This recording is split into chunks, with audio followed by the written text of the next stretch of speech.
Hey there everybody, this is Lady Nick, your social media red guide. This time I'm in TOC Town Express with two sewing tags. The first one is called the Seamstress Tag by Holly Dolly. Of course, I'll link her channel down below. And the second one is by Brittany J. Jones, and that's called the Sewing Tag. But I won't put them in the same video. I'll split them up in two separate video blogs, but just to let you know, if you're watching one, I've done another one. So let's get started. The first one I want to do is the Seamstress Tag by Holly Dolly, and her first question is, who are you? My name is Lady Nick, which is my pen name for social media, but my real name is Nicole, and I am a business administrator by trade.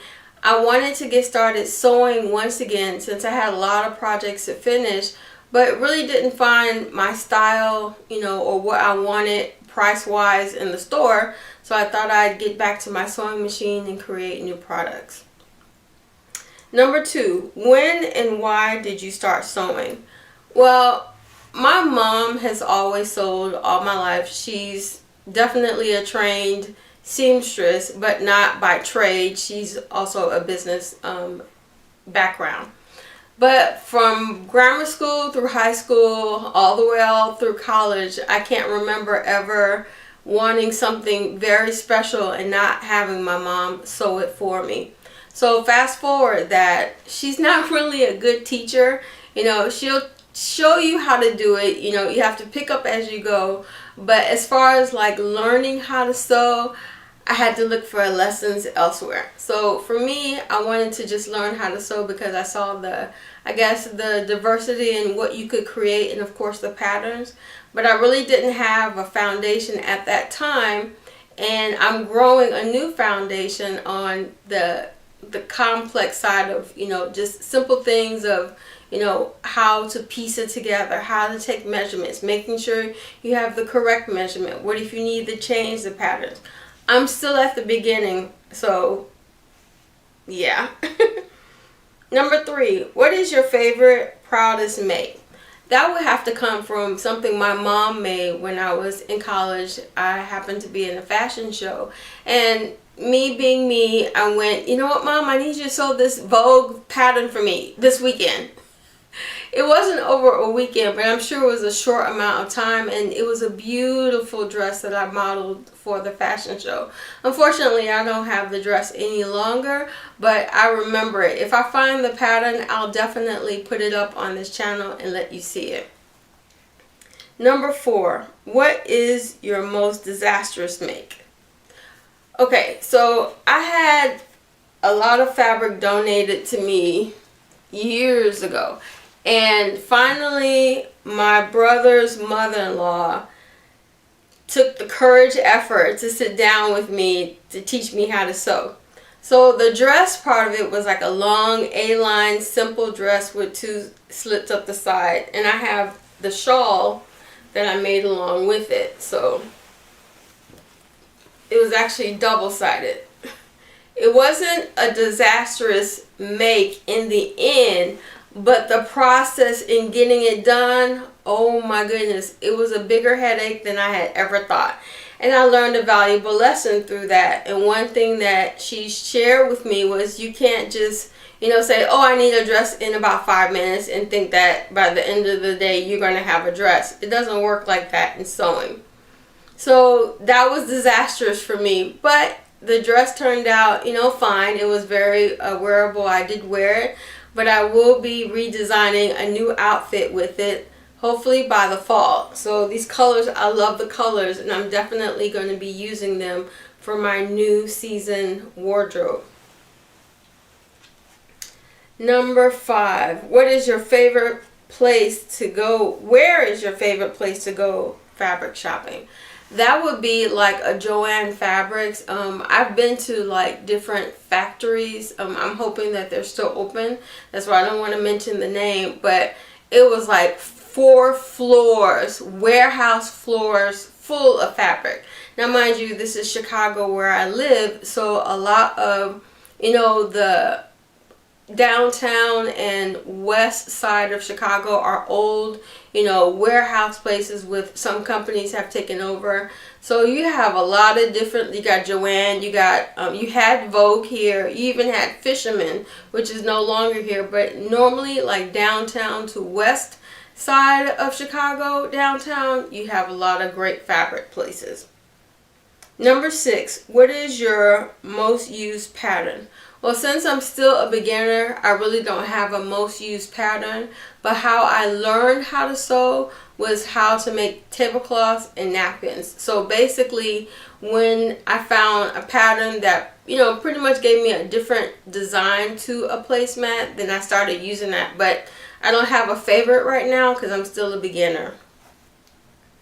Number 7, what is your most dreaded task? Seam ripping. Because even just looking at this right now, I know how long it took me to make it, but to take each stitch out is like, whoo. So I know carpenters have a thing where they go measure twice, cut once. I think in sewing it's the same principle, and even in that, plan on measuring 3 times, cutting once, but maybe having to rip the seam out twice. Yeah, it's it's definitely a therapeutic thing if you love to do it all the time. I just like creating projects. I don't like sewing all the time. Okay, number 8, and your favorite sewing task? Pretty much if I have like a movie that I've watched like 5-10 times over again, it's just playing in the background, or I like listening to certain CDs or DVDs that I have in-house, and even podcasts. If I've listened to it just wanting to remember a lot of the business information that was communicated, I'll listen to it over again. So I just like background stuff, not necessarily movies, because then I have to watch it, which I can't sew and watch at the same time. But if it's auditory, then I can do it. Number 9, what is your favorite sewing entertainment? I think I just answered that one. My favorite sewing task, let's go back to number 8. Hold on a second. My favorite sewing task would be to iron. So I think that is the most important part that I've learned about making a good garment, look professional. So the great part about it is even after I've done the project, in the midst of it, I like the ironing. Number 10, printed or PDF? Honestly, I haven't tried a downloaded PDF as a result of sewing yet, but I'm going to have to say printed patterns are my favorite, because I'm not used to like downloading something and having to cut it up just to make a pattern. So I'd rather have, the paper already printed, patterned, done. Okay. Number 11, what sewing machine do you use? I had a sewing machine donated to me. It's right here in front of me. It's kind of heavy to be picking up, but it's a real old Singer, because it was given to me as a gift at least, I want to say 10-15 years ago, if I'm correct. So I looked up the model, and they didn't have the book, because they were just moving, asked me to hold on to it, and just said keep it after a while. So that's how I learned how to sew. So it's just a basic Singer with 1, 2, 3, 4 different kind of stitches, 5 including the normal one. So it's really, I love it. It's very much in handy. Number 12, do you have any other hobbies? Yes, I love paper planning, doing dance choreography, and writing in journals. So that's pretty much all the questions about me as a beginner sewer. I really liked looking through the other video blogs of other seamstresses that sew really around the world thanks to the internet. But I love your stories. That's one thing I do like about the community, is that you share your personal stories and experiences. So I look forward to sewing some new projects, and posting them here on this channel. If you want to participate in this tag, feel free to do so. I actually asked the tailor and the dressmaker, and Victoria Baylor said that she would definitely put it in their next, well, not next episode, but oncoming episode. So I look forward to seeing what they have to answer. So look forward to that being down below in the comments. Until then, take care. I'm Lady Nick, your social media red guy for TLCtown.com.